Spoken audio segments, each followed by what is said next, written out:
I'm Emily Mashak, and you're listening to Tuned Into NoCo, your public affairs show that lets you know what matters in NoCo. I'm sitting down today with Craig Secker, the president of Realities for Children. So thank you for coming in today, Craig. Yeah, thanks for having me. Excited to be here. Of course. And I brought you in because I want to talk about your upcoming NightLights event for the holidays, which I'm so excited about. But before we get into that, for those who haven't heard you before on the show, tell me a little bit about what Realities for Children is. Yeah, absolutely. Realities for Children is a nonprofit organization that is dedicated to providing for the unmet needs and services of children that have been abused, neglected, abandoned, or at risk in northern Colorado. So we have a pretty far reach in what we're able to do. We're blessed to work with 38 other wonderful nonprofit organizations. We call them partner agencies because we really see the value in working together as a group of organizations versus independently. It allows us to make sure that we have less children slipping through the cracks, that we're able to make sure that we're not duplicating as many resources, and really just allows us to make sure that no child is forgotten. So it's a wonderful network. I'd encourage everybody to you can go to our website and learn about each of these amazing organizations. What makes us really, really unique and allows us to unite all of these agencies is that we're one of the few, if any, nonprofit organizations that is able to see 100% of every single dollar that is donated directly go to the services of the children that we provide for. And that's in thanks to a partnership with about 260 local businesses like Town Square Media that are part of our network that really help to underwrite all of the administrative costs of the charity so that when you make a donation, 100% of that goes to our direct services. So it allows us to be incredibly effective. With 38 agencies, we virtually work with every single child in need in Larimer County that we're aware of, and that we're able to meet those needs when they have additional calls on that. So we do everything from emergency services. These are the immediate emergency needs for the safety and welfare of a child. And because of the design that we do, we're able to do those within 60 minutes of a request, 24 hours a day, 7 days a week. So our emergency services are very direct and right where they need to be. Additionally, we provide youth activities throughout the year, special item distributions, and just other programs specifically for our kids. But last year alone, we were able to provide for a little over 11,000 children here in northern Colorado. Wow, that's impressive. Yeah, so it's really a wonderful network, and I think anyone that's not familiar with Realities for Children, take the time to go to realitiesforchildren.com. You can learn about not only all the great ways you can get involved, but really how we've united this business community, the human service community, and the community at large to really work with us towards the common goal of making sure that no child is forgotten. And in our role at the Spears Head and these services, we're really able to be there for these children through not only just on the emergency side, but throughout the healing process and through the breaking of the cycle to move on to a better tomorrow. Now, I know you're the president, but you're also the founder of Realities for Children. Yeah. How did that come to be? How did you decide this was your path in life? Well, for me, it was a pretty clear calling. But even prior to Realities for Children, so I've been working in the child protection field for about 30 years now in northern Colorado. Initially, I worked as a counselor with severely emotionally disturbed children as a result of abuse, neglect, abandonment that were all in residential facilities. I worked as a chemical addictions counselor with chemically dependent delinquent teens as a result of abandonment and domestic violence. And ultimately, I became a child protection caseworker for Larimer County. So I actually was the investigator, and then I transitioned into ongoing case management. And through that process and all that I saw during those 5 years in that work was how many children that we knew were in this situation, they're in the atrocities of childhood abuse, and they were just slipping through the cracks. We weren't making sure that every child's needs were being met. That just happened far too often. And the call that was put on my heart was to see how could we make sure that no child was forgotten? What would it take that if we united as a nonprofit community, as a human services community, as well as a community at large in the business community, could we make sure that every child that we know has a need is provided for when all other resources are exhausted or otherwise unavailable? And that was really probably the immediate calling. And of course, since then, it's been a very amazing journey for these past 25 years with Realities for Children. Kind of going off of that a little bit, can you elaborate on how much of an issue this is in Larimer County? I feel like it can be kind of hard to see, especially since Fort Collins is such a fun and happy place. What is really going on with that? I think that's an excellent question, and we get to have that opportunity to chat. Again, a lot of details on our site you can look at for those details and kind of what our reach is. But I think we do. We live in a very affluent, beautiful community, and oftentimes we want to think that it's happening somewhere else, that those things aren't occurring here. In reality, they are. It's not, no matter how beautiful the city is, there's always going to be these challenges that we're facing. So, for example, just in Larimer County, and of course we work with surrounding counties as well, but just Larimer County alone last year, there were 6,704 new reports of child abuse in our community. So when you think about that, compounded by every year about the reports, the ability to investigate those services or those needs, it's a pretty substantial issue. And as I mentioned earlier, our direct services last year between youth activities, item distributions, and emergency funding provided for 11,090 children directly. And I should mention the emergency funding because I think that's an area that we're most known for. Last year, in 365 days, we responded to and provided grants to 2,417 children through emergency grant requests, which means on average, 7 days a week, that means 6 to 7 children every single day that we know have been abused and neglected are slipping through the cracks, and we get to be that safety net to make sure that they're provided for. So the issues are very, very real, and that's kind of the downside to things. The blessings and the things that make us that are very positive and very exciting is that we live in an amazing community. We have some of the most amazing volunteer groups that get involved in any way that they can, and I could go on about that forever. As I mentioned, 260 business leaders that have stepped up to make it their business to make a difference, agencies working together collaboratively. We really have created an environment where we can fight this good fight and make sure that these kids are provided for. Mm-hmm. Can you tell me a little bit more about that environment? I know it's definitely an individual process for each child, but in general, what does it look like when a child does make their way to Realities for Children? Oh, and it comes in so many different ways. I mean, we work with 38 agencies, and that includes the Department of Human Services. So of our partner agencies, one of those is actually Larimer County Department of Human Services.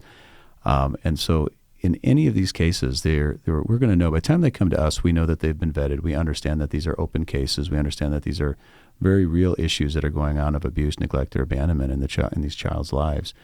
By the time they come to us, they're going to be coming to us through our agencies because they have nowhere else to turn. They need those emergency resources, and we're able to provide those direct programs for them. And from that point, it grows and grows and grows because we've worked with, like I said, Realities for Children will be kicking off our 25th anniversary celebration here with their upcoming NightLights event and the first of the year.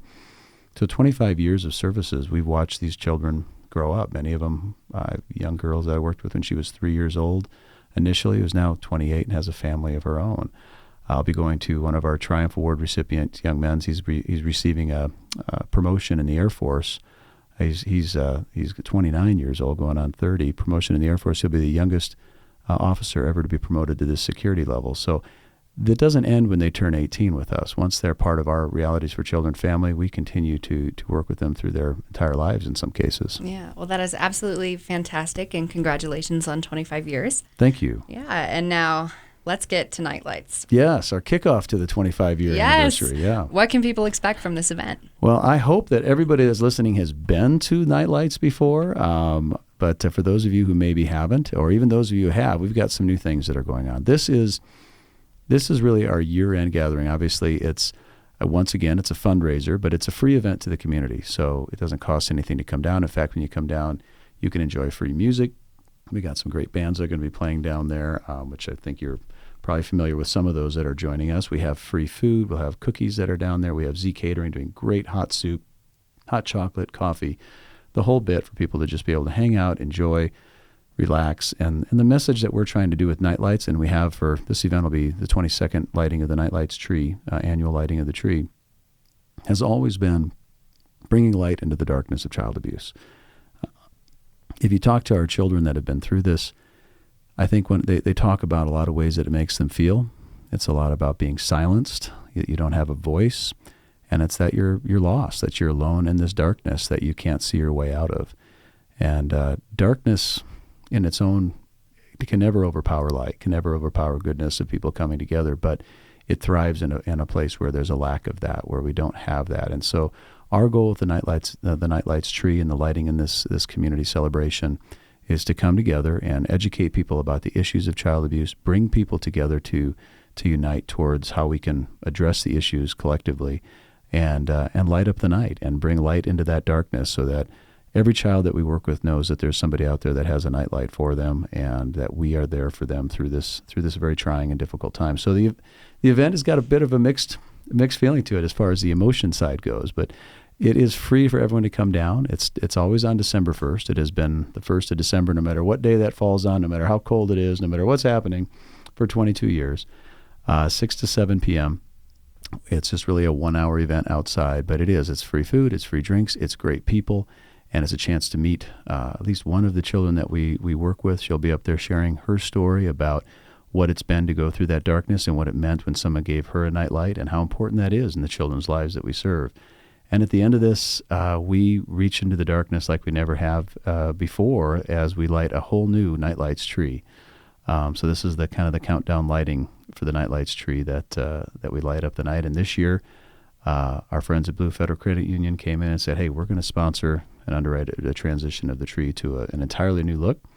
And our friends at Blazing Illuminations have created this amazing design. And so even if you've been to this tree for the last 20 years, it's going to be something like you've never seen before as we light up the night at the end of the hour. Yeah, well, that's exciting, and it really is such a beautiful message. Are people able to sponsor a light for a child as well? I read that on your website. Yeah, that's absolutely right. So this is kind of the great thing. It's like I said, it's a free event, so we don't sell anything there. We're not doing anything like that. It's come on down and be part of this special time. But it is the single largest fundraiser we have for children in Larimer County that have been abused, neglected, or at risk. And how we do that is by people choosing to sponsor a light on the NightLights tree. And so you can make, for every $100 donation you make, that's one light on the NightLights tree. So that's one light in a child's life that we're able to give them. And of course, we want to encourage everybody to get involved, whether you can get together with a group of friends. We've had college students that have gone out and done cookie sales, or gotten a group of 10 people together and collectively sponsored a light. We have other people that'll come in and sponsor 100 lights. And so, I mean, it's just a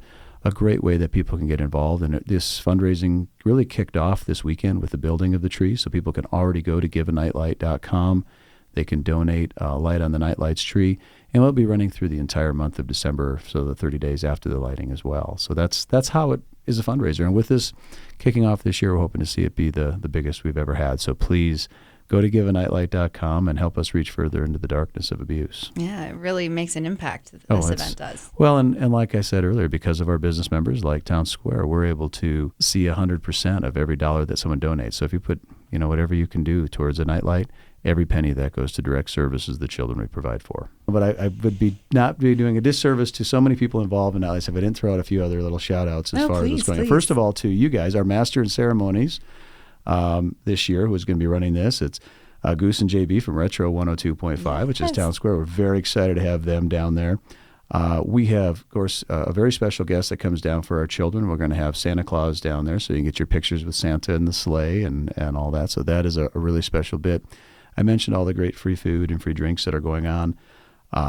We will have the Ridgeview Classical School Madrigal Choir coming down there performing early on.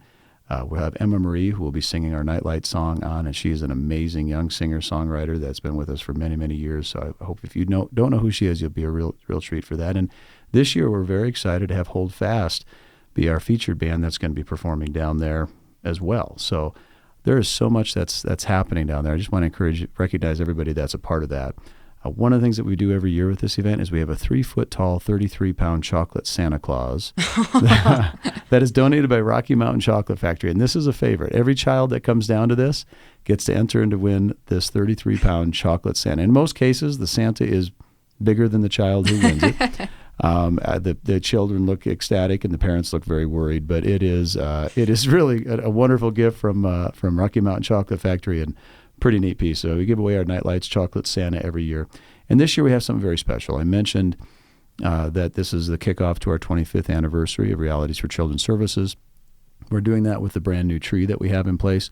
So that means all the old tree lights, everything that we've had in there, and the older LED kind of design, we're not using that anymore.